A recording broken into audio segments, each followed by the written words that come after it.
Touchdown in the land of the devil. Memphis, Tennessee, the home of the late great Elvis Presley. W.C. Handy, won't you look down over me? Yeah, I got a first-class ticket, but I'm as blue as a boy can be. Then I'm walking in Memphis, just walking with my feet 10 feet off a beam. Walking in Memphis. Here, for the first time, Elvis's closest friends and confidants, known as the Memphis Mafia, tell their own emotional story of Elvis's last few hours on Earth. I turned him over, and I knew he was dead. I just knew it.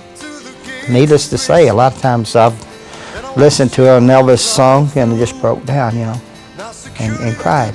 Elvis took drugs because he liked them. Everybody thinks they're trying to escape anything. He just fucking loved them. And I get pissed off at the people that helped contribute to it. But I get pissed off at Elvis. He was a smart man, he knew what he was doing, but he denied it. I threatened the doctor. I said, if I ever see this man in this shape again, I will go all the way. Colonel Parker walks up to me, we stand toe-to-toe, and he stares coldly into my eyes. He says, the only thing that's important is that that man is on stage tonight. Nothing else matters. Nothing.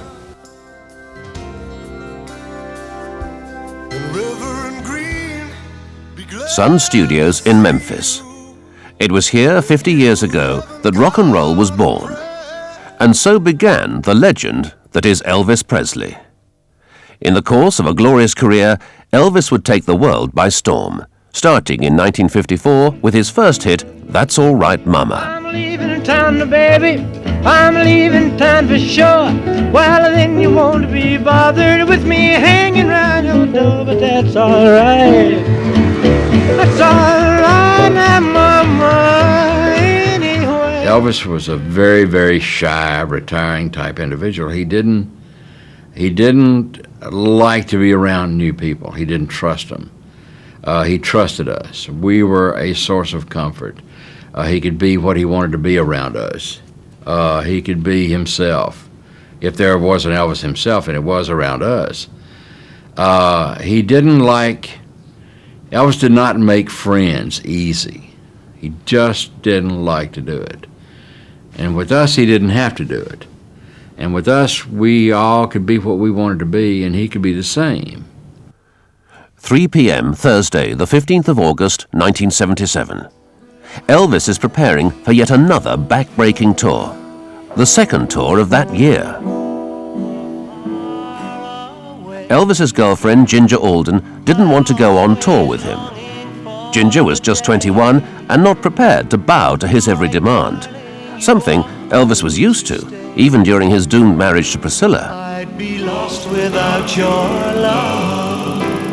Over the years, his Memphis Mafia had supplied him with a string of compliant girls. If you've got wealth and looks, they're really going to come. And they're going to come fast and hard.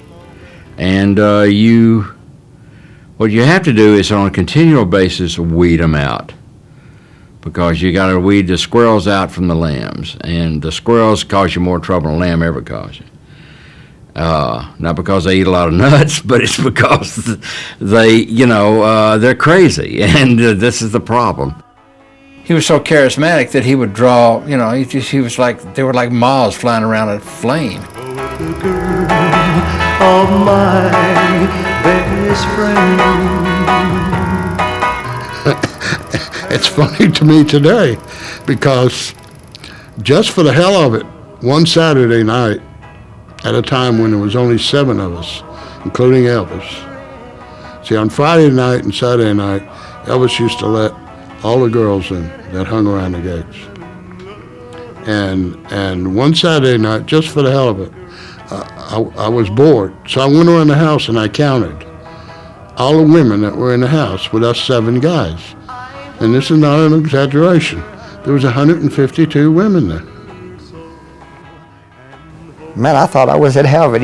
What can I say? It was it was exciting all the time, you know, and I thought, man, you know, if this is a dream, I don't ever want to wake up, you know, so, but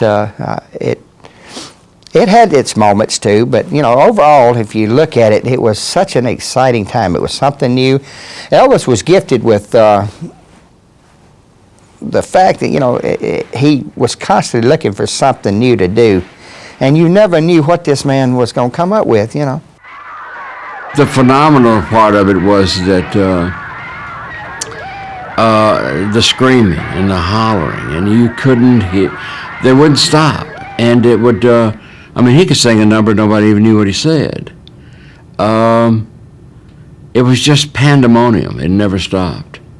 Elvis had a tremendous draw to him emotionally and physically, where you looked at him and you thought, that is probably about the best looking man I've ever seen, you know.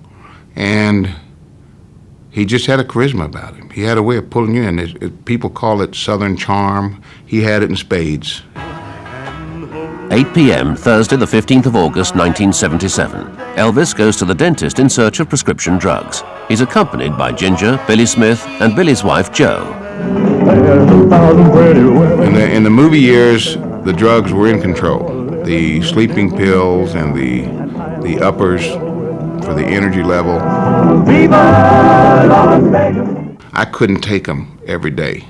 Not to be the goody-goody, but I just couldn't take that pill because I knew what it was going to do to me. Make my mouth dry, it was just going to make me wired all day, and I just didn't want to do it. But I had to take them sometimes because he would stay up to 3 o'clock in the morning, 2:30, 3 o'clock, and we get up at 5 to go on location, and there's no way, and you know, I learned from the very start, I sleep when he sleeps. Fire! On the way!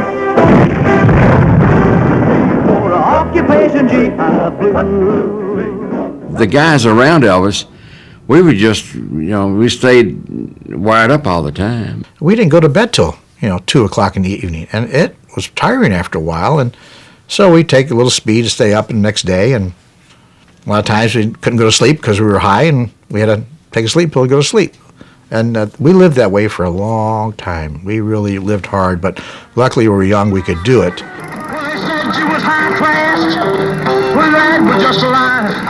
Amidst the fun and games, there were already warnings of what excessive drug use would bring. One time, I forget, we were going so hard that Elvis started getting a bloody nose. And we went to the doctor, and the doctor said, you guys need to get some rest. His resistance was getting down, and he kept getting a bloody nose, so we had to rest for a couple of days. Elvis did everything to excess. He had massive appetites for food, sex, drugs, and rock and roll. He approached his search for spiritual serenity in the same enthusiastic way. Larry Geller was Elvis's personal hairdresser and spiritual guru. Elvis had a beautiful head of hair. I mean, the man had everything. He even had the hair. It was a little fine. It lacked body, but he had a beautiful head of hair.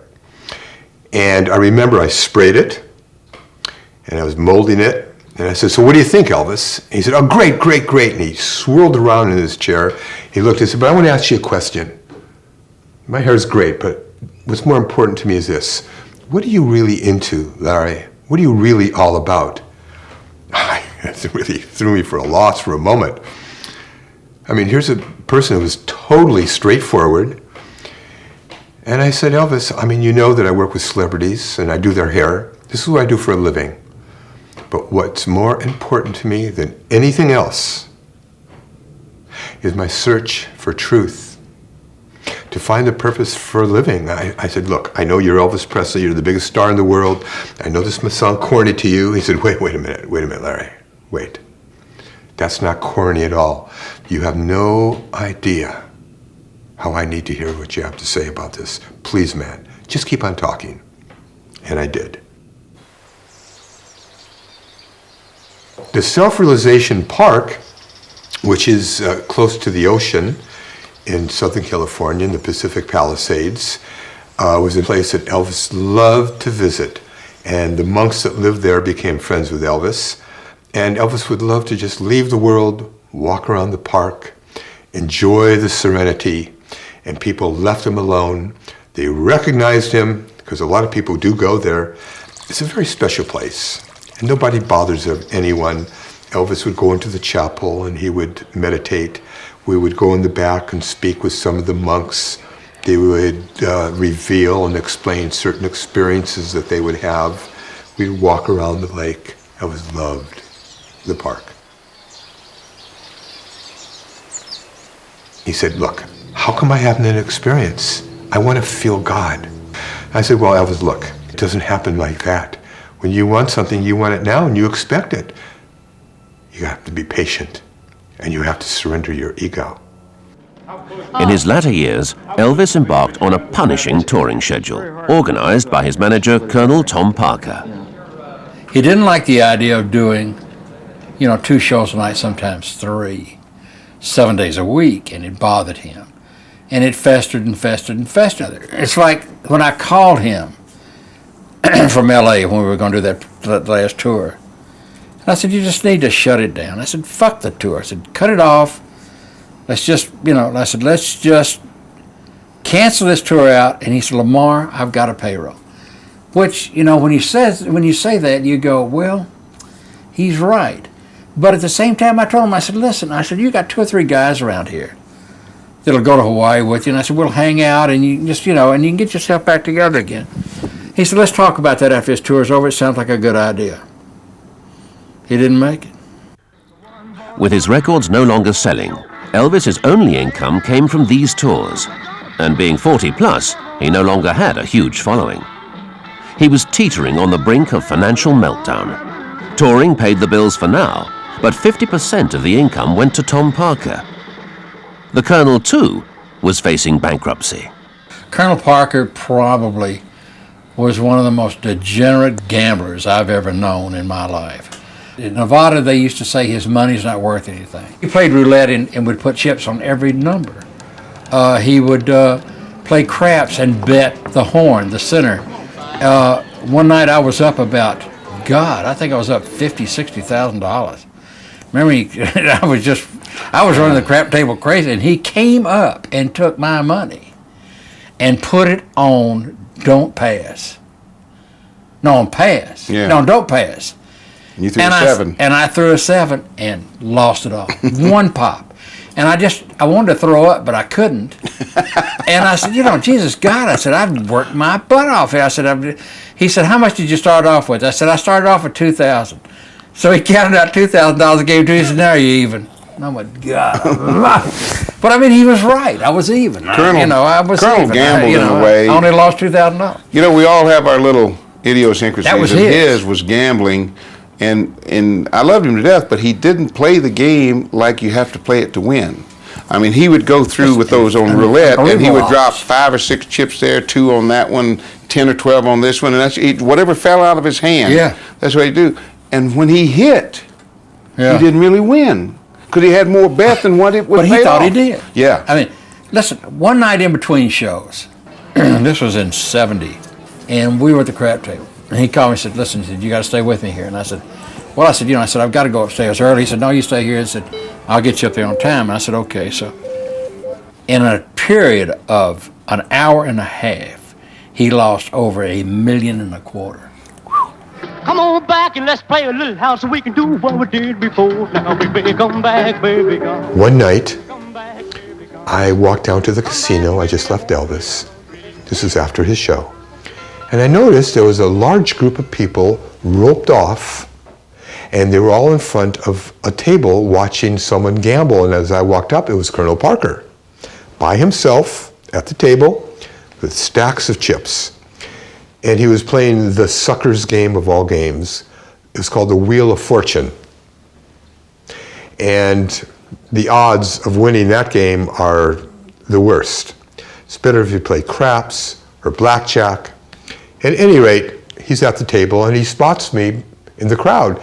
Larry, he said, come on, come here, sit next to me.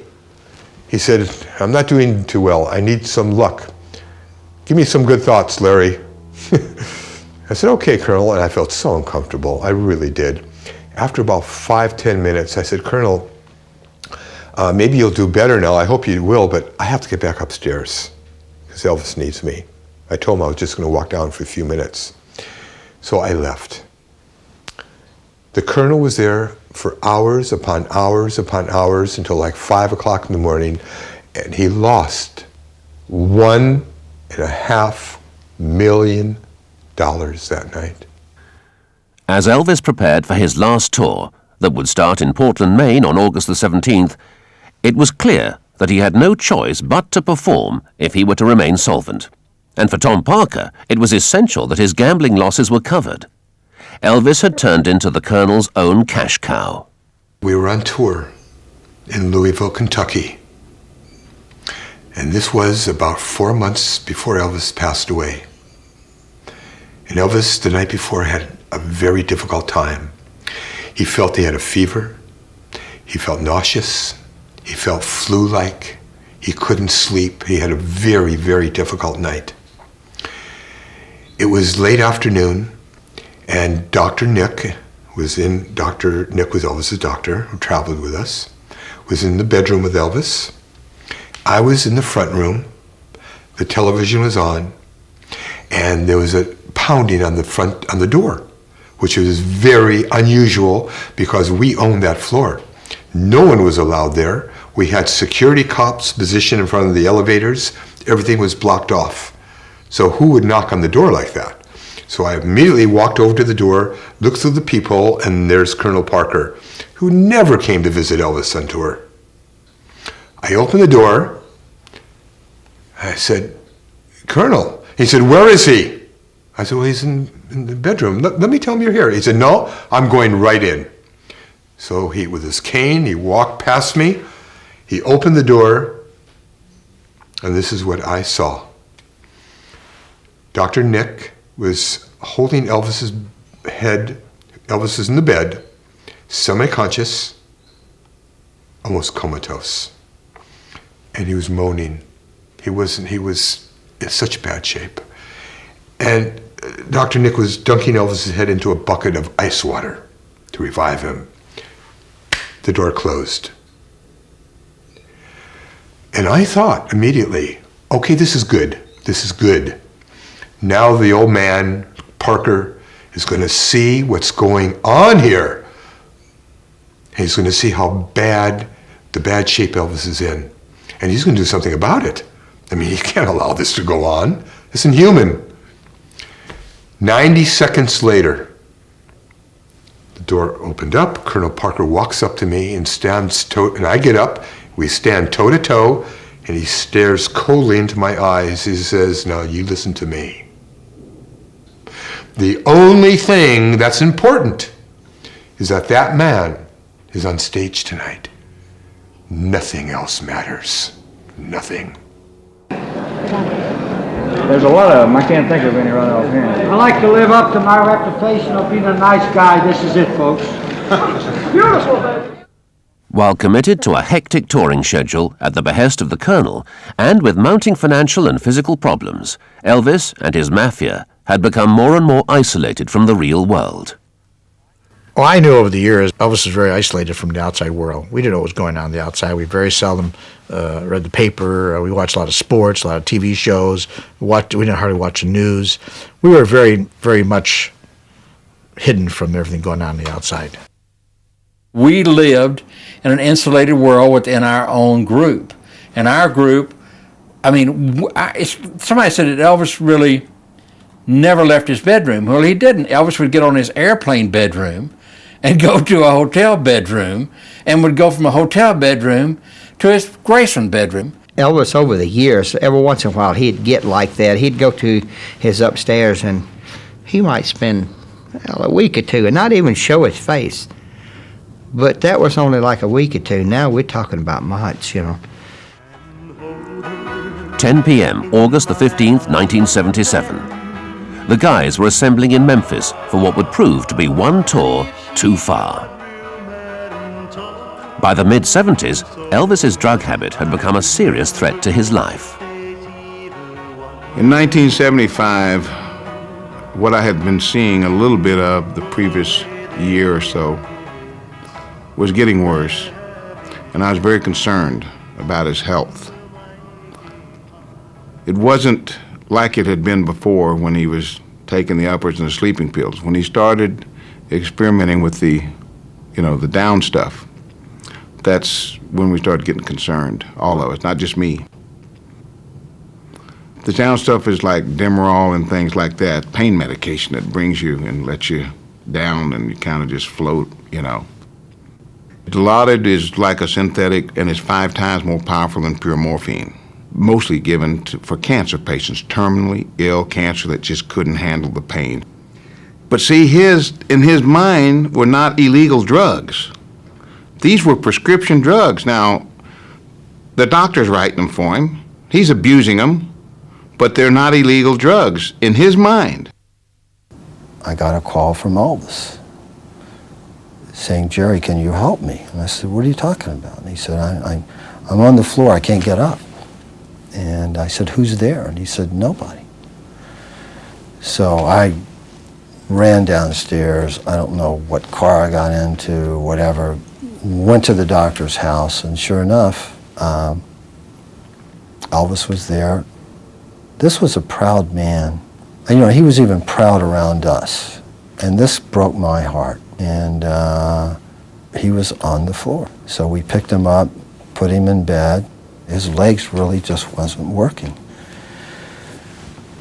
I was hurt, I was angry, and I waited downstairs for the doctor to come in. And I said, "What the hell is going on?" He said, "What are you talking about?" And I told him what I'd just gone through. And he said, "Well, this liquid diet, and we're not giving him any drugs, we're just giving him placebos." And I threatened the doctor. I said, "If I ever see this man in this shape again, I will go all the way." I go upstairs, and Elvis is on a stationary bicycle. He's going full speed. She probably hadn't been out of the bed in 4 weeks, right? And Charlie doesn't know what's going on. He doesn't know about my meeting with the doctor and everything. And damn it, Charlie, when you get your medical degree, you can start telling the doctors how to treat me. And he was furious. Elvis took drugs because he liked them. Everybody thinks that there's some sort of supercilious situation where he would develop this thing of trying to escape anything. He just fucking loved them. He loved drugs. I'm talking when he would sit and say, and I'd sit down and say, "Elvis, you don't need to take all this shit." He said, "I need it." When a person has that mentality, there is no way you can stop them. They're going to do it, and that's the end of it. It's like I said, "I need a drink." You say, "No, you don't." "I need it." You can't. You're done. None of the guys were in any doubt. The drugs and ensuing health problems had changed Elvis both mentally and physically. Elvis had not been in good health for some time, and many of his physical problems were caused by his diet.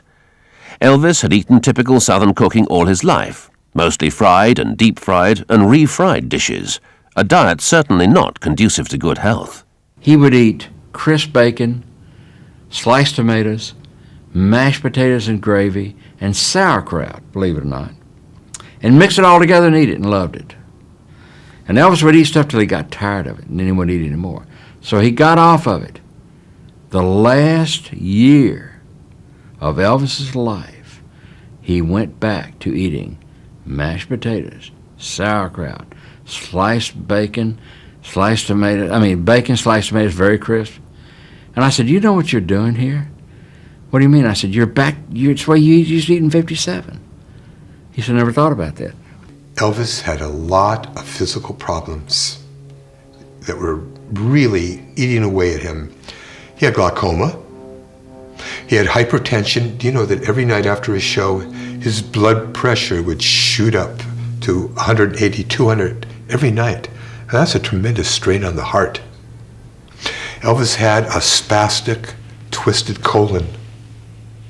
I can't tell you the problems that plagued him because of it. He also had his blood sugar that was a little too high. His body would start to get bruises on his leg. One night we were on tour, he tripped and fell down the stairs at the back of the stage and twisted his ankle. And he had a very difficult time after that moving on stage. Some of us talked it over one day about how bad the situation was going with Elvis. And we discussed it with some of the guys that were getting it to him in a way that, don't do it anymore, you're going to be hurt. And we're going to turn your doctor friends in to the medical association. Well, it dried up for a while. The guys were scared of us, the ones of us that were going to do something to him physically. Elvis finally said, what is going on? Well, how come I'm not getting this or that? And finally, Ricky, his brother, his stepbrother, told him what was going on, that we had threatened them.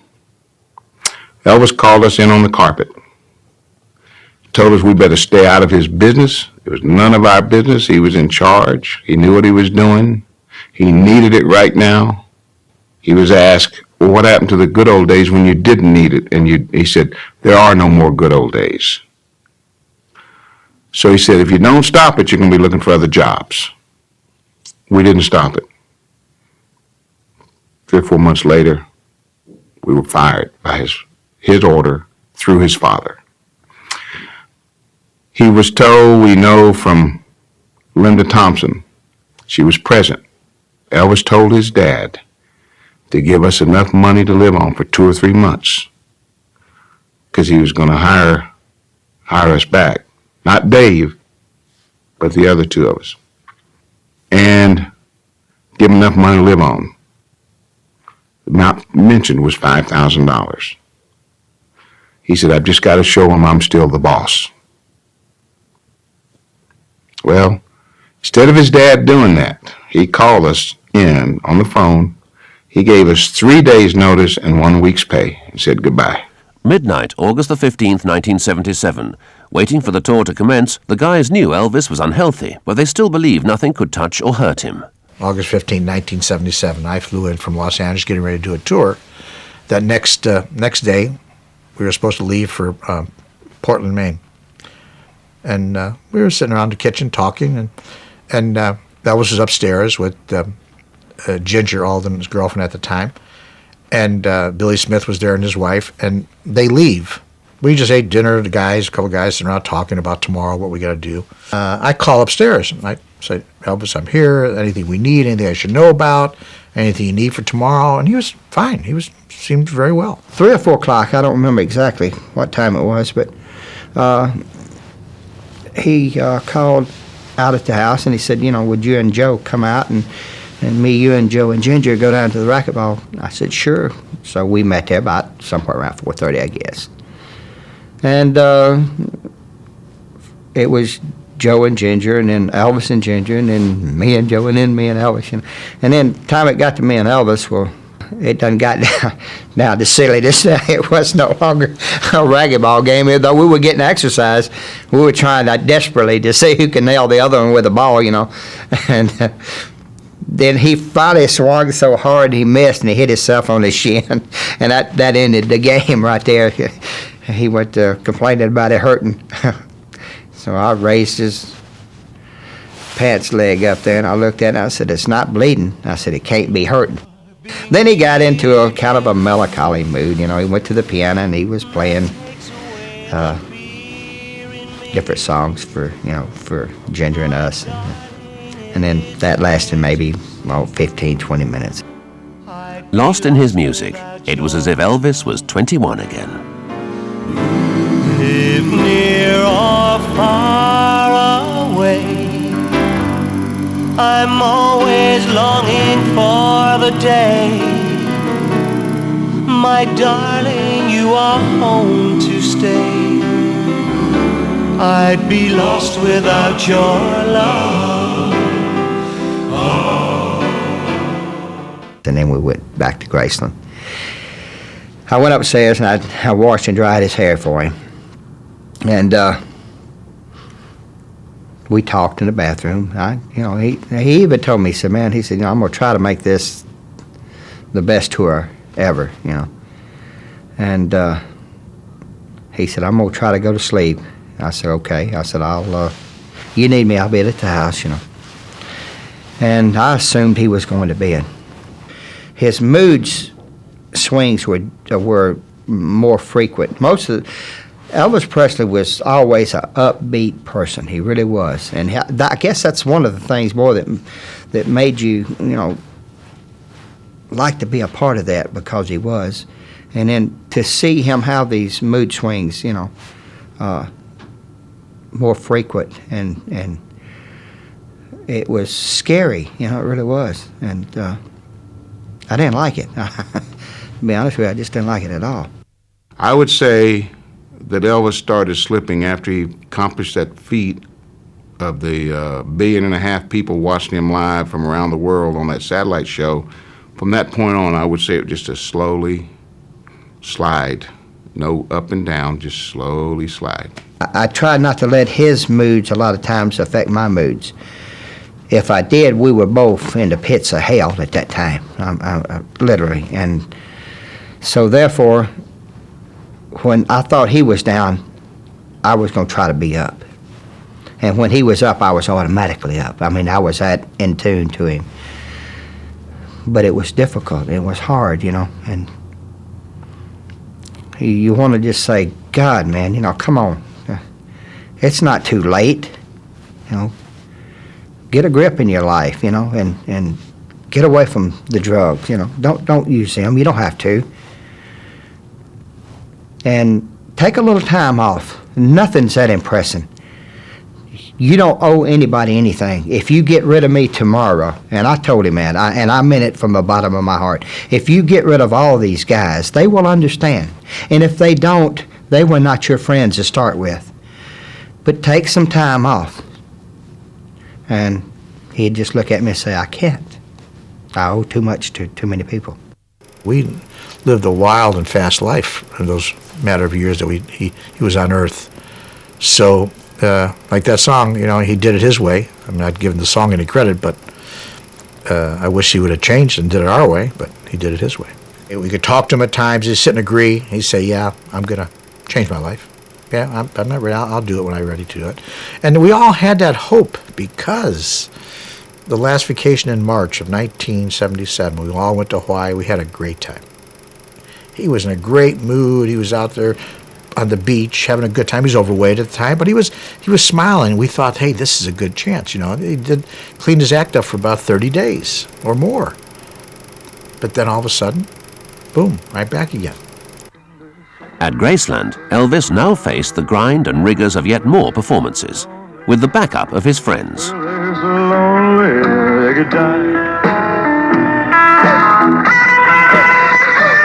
None of them were happy. Elvis's decline had accelerated. I must say, this is painful for me, that when Elvis came on stage, he gave such the guy, whoever has not seen Elvis live has missed the greatest entertainer of the 20th century, the greatest star of the 20th century.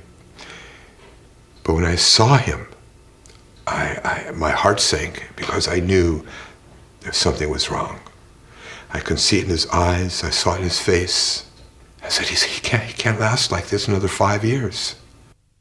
I think there was too much pain in Elvis at that point, from going through divorce and wanting to be back with Priscilla, from losing A Star Is Born, from not being able to tour overseas.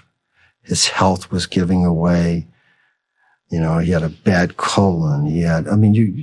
Everything you could think of, this guy was physically wrong. And he did not want to admit anything was wrong. He was Elvis Presley. We were all very frustrated. But we all could do, only thing we could do is that. We can't, he's 42 years old. You can't force this man to do anything. People say, why did you guys have him committed? How could I have him committed?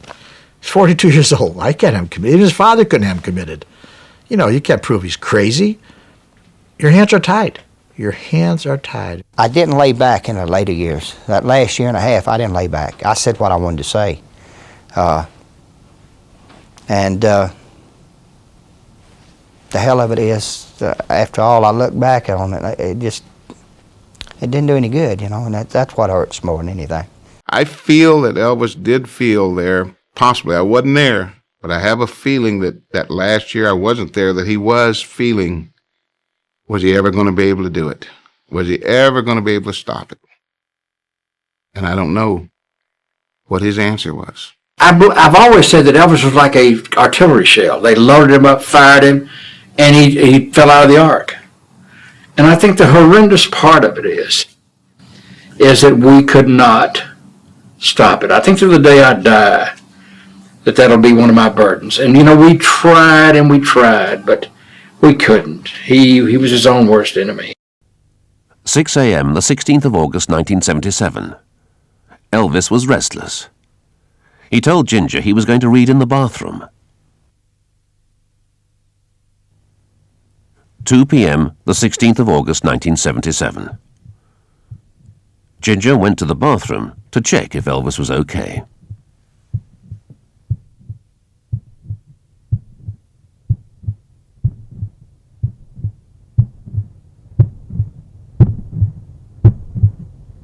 Got out the next day, came to the house about 12 noon, this is the 16th, and about 2 o'clock, the phone rings, intercom, and one of the maids picks up the phone, and it's Ginger. She says, "Come upstairs, I need help. Elvis fainted." So I ran upstairs. I go into the bathroom, and Elvis had fell over. He was laying on the floor. I turned him over, and I knew he was dead. I just knew it. But I was hoping he wasn't. I picked up the phone and called the operator. They didn't have 911 at that time, and said, "We need an ambulance here at Elvis Presley's house," and I didn't tell him who it was. And meanwhile, I couldn't do mouth-to-mouth resuscitation because Elvis' mouth was closed shut. There was no way possible. There's rumors I did that, but somebody made that story up. I was trying to massage his heart as well as I could, and it just seemed forever. People were all coming up there, and it was pandemonium. The ambulance finally showed up, and it seemed forever, and I found out later it was like 20 minutes before they got there. We got him into the ambulance. The stretcher came, got him down in the ambulance. I jumped in the back of the ambulance. All the way to the hospital, we're talking to him, and we get to the hospital real quick, the Baptist hospital. Got there, and they rushed him into the emergency room. I tell you, it was tough, and 30 minutes later, about 30 minutes, I would think, doctor came into the room, and he said, "Elvis has left. Elvis is gone." And we all broke down, and we all hugged each other, and it was, very emotional time, naturally. We were, still in a state of shock, even when you think about it. We never thought this could ever happen. I go to Graceland. I pulled into the gates, and Elvis's uncle says to me, "Larry, did you hear what just happened?" I said, "No, what happened?" He said, "Elvis just died." Well, wait a minute, what did you just say? He said, "Elvis just died." I look up at Elvis's bedroom, and I looked at him. I can't begin to tell you the state of mind that put me in. The phone rang, and it was my cousin Patsy, who is Elvis's double first cousin and my first cousin. So she had called out there, and she said, "Oh my God," she said, "Elvis is dead." And I said, "Whoa, wait a minute, Patsy." I said, "What do you mean?" I said, "Is he gone to the hospital?" She said, "Yeah, they've taken him to the hospital." I said, "He's been, in the hospital before." I said, he'll be all right." She said, "No." She said, "He's dead." There was a PR guy from the hospital was there with me. He asked me, he said, "Do you want to make the announcement that Elvis is no longer with us?" And I couldn't do the announcement. I couldn't make the announcement to the press. I told the PR guys, you do it. I can't do it. I was in my house that he bought me, and I had worked a couple of tours and gone back with Elvis as tour manager of the Beach Boys. And this was the day I was to leave my first tour with the Beach Boys as manager. And we had this drought in California for some time, and I got a call from Pat Perry, who was a friend and also did Elvis's hair, who lived in my neighborhood. And And she was hysterical and said Elvis died and that was it. And I lost it, you know, because I knew there was no questions. When she said it, I knew it was real. And I walked out in the balcony and it started raining. And Colonel was on the phone to Joe. And he was saying, yes, I know, and you need to do this, you need to do that. So he hung up the phone, and I was leaning on the television set. It was on a stand. And I was leaning on it, my left arm, in fact. You know, things become really indelified in your mind. And he walked up within probably 8 inches of my face, 10 inches, and he said, you got to go back to Memphis. Elvis is dead.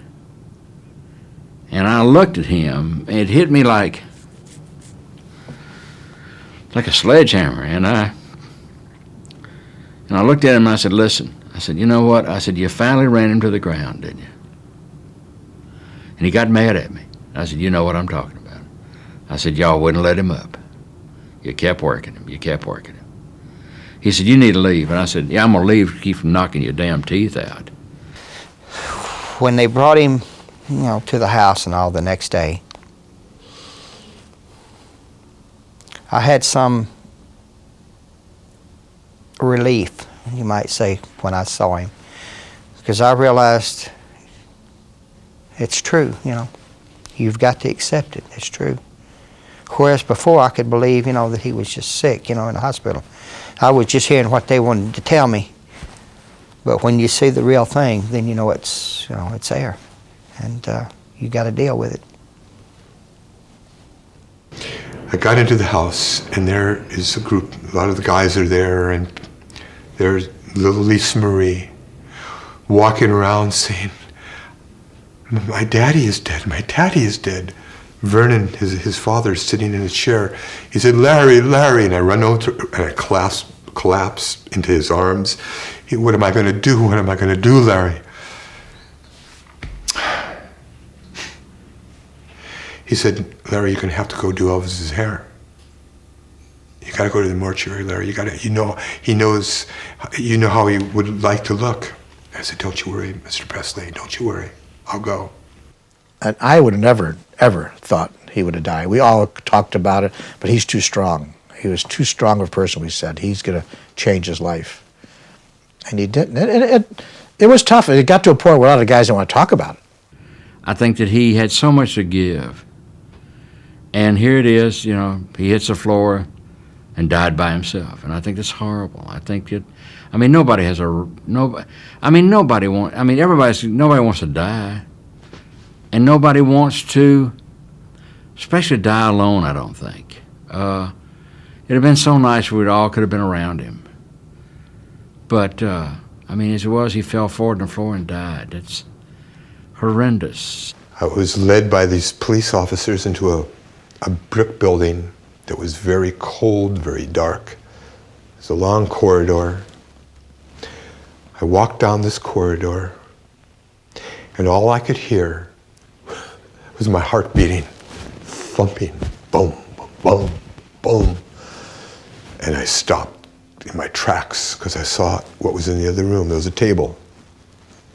I saw a body on the table with a sheet. I walked into the room. There was Elvis. I walked up to him. I stood right by his head on this side. Charlie Hodge stood on the other side. There was a few morticians in the room. And there was a silence for a long period of time. I just looked at that face, that beautiful, magnificent face. Now I had to do his hair. And the next shock kicked in. We were off tour for 6 weeks. We had a hiatus period. There was a regrowth, half an inch, so. All white hair. I didn't bring my dyes with me. I'm thinking, oh my God, what am I going to do now? There was a lady there, and I said, "Do you have your mascara with you?" And she did. It was a little black, thank God, mascara, with a little teeny brush. So I smeared it all around, blended it into his black hair that we dyed black, and it worked. It took me a good 45 minutes to an hour just to prepare his hair, because first of all, Elvis was lying horizontally. His life force left the body, so there was nothing there. So I had to work on it, work on it, and work on it, which I did. At a certain point, the morticians who were applying makeup to his hands and his upper body like they do, they pulled the sheet down. And Charlie Hodge screamed. He said, "What the hell are you, how could you do that in front of us?" So the crisscross autopsy scars. They covered it back up. And over the years, you know, the big story, Elvis might be alive. Oh, how I wish that was true. I worked on his body. And I've worked on his body thousands of times. It was Elvis Presley.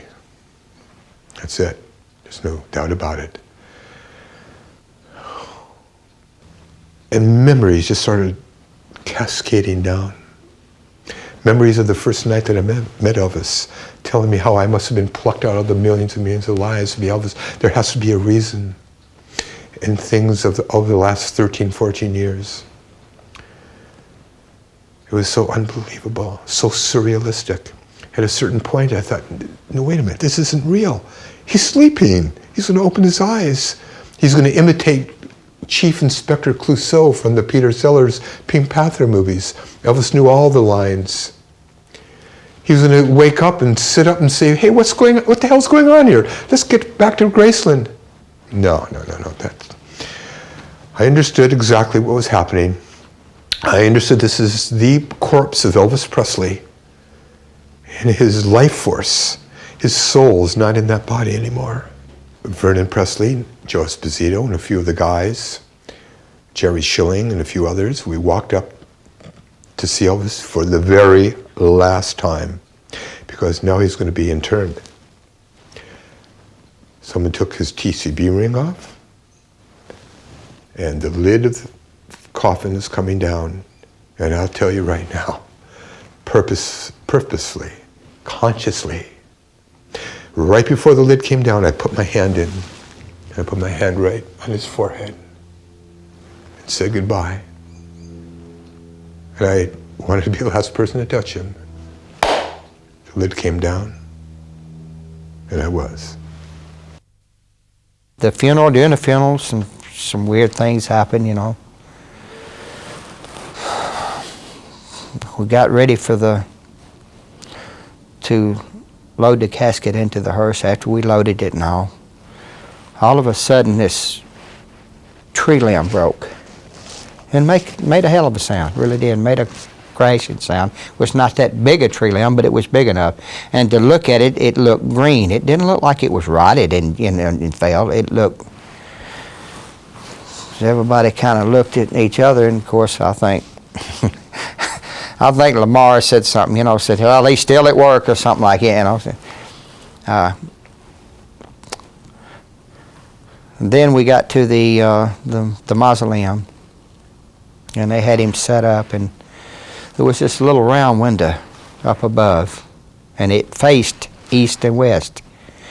And it was, I guess around 3, 4 o'clock in the afternoon. And when the sun finally came over, where the wood separates the panes, there was 4 of them, it threw this pretty cross across that casket you've ever seen. Of course, I can't tell you the cold chills that run across my body, you know, from the thought. You know, my best friend is dead. No matter what you want to say, that's the biggest loss to me I've ever had. And we can say he had a good career, we can say this, we can say that, but the guy's dead. It was that rocket ride with Elvis that we went through. It was such a part of life, you know, and a fascinating one at that. And you can't just turn that on and off when you get ready. There's times when it'll hit me and I'll just, sometimes it's happy, sometimes it's sad. Man, needless to say, a lot of times I've listened to an Elvis song and it just broke down, you know, and cried. You know. Oh, I wish I was in the land of cotton. Old times, they are not forgotten. Look away, look away, look away, Dixieland. There's not a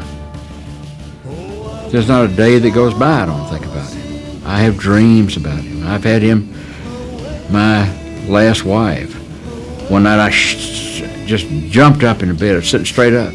Elvis said, "Holly, Lamar," and I heard him, and he woke me up. I mean, I heard his voice like he was right next to me, and I was in a cold sweat. She said, "What is it?" I said, "He just hollered at me," and every day it goes on. Early Lord, one frosty morn. Look away, look away, look away, Dixieland. I still get very pissed off about it. You know, it took a while. I didn't get pissed off right away. I was too hurt, too confused, too frustrated over not being able to do anything to stop it. And I get pissed off with the people that helped contribute to it.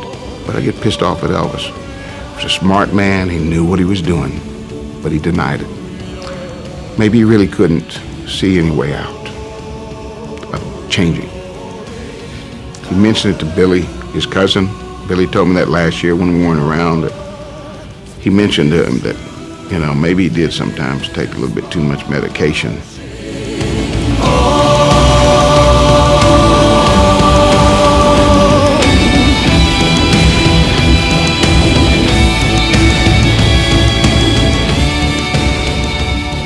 I was angry about his death. Elvis, I thought he had no right to die.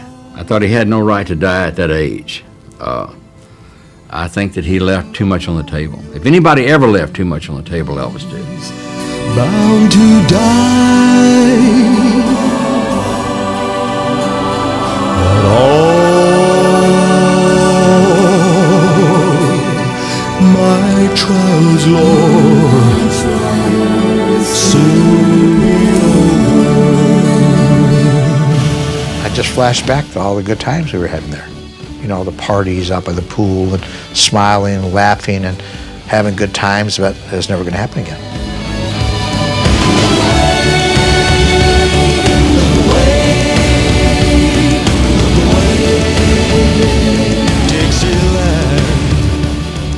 I spent about 20 years trying to make up for it after Elvis died, make up for all the things that I didn't do with my family when I was taking those pills and when I was with Elvis. I'm not very proud of those things. But that was the way of life we had. It was the mentality that Elvis really set, and of course we didn't have to go along with it, but we did, is that the life it belongs to the guys and not the wives. And he excluded the wives a lot in what we did, but that's really no excuse for me.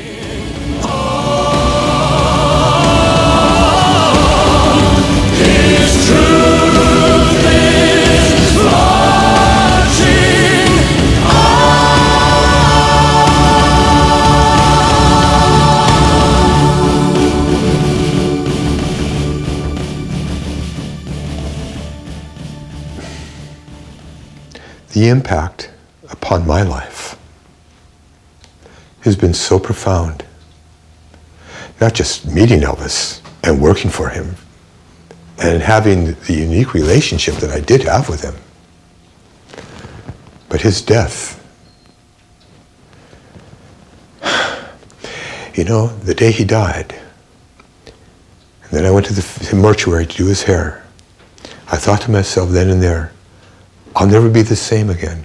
And I haven't been. It's almost like my soul ruptured, so to speak. Yes, you know, you come to terms with it, but it stays with you. And that moment, those moments of his death have remained until this very moment, and I'm sure they will until I take my last breath.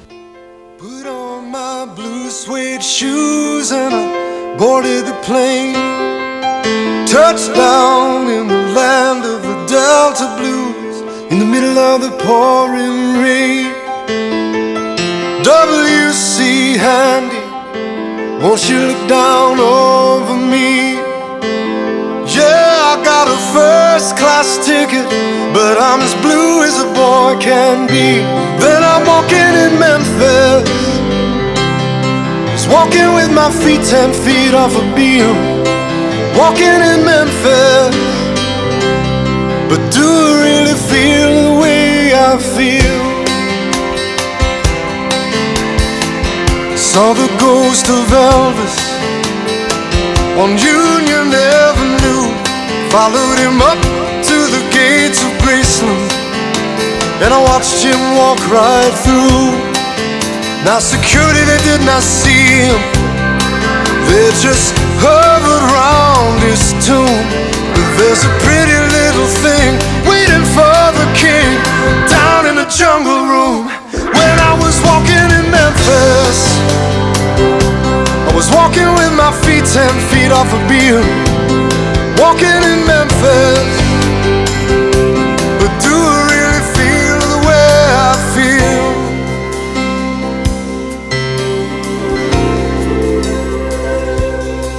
They've got catfish on the table, they've got gospel in the air, and Reverend Green, be glad to see you when you haven't got a prayer.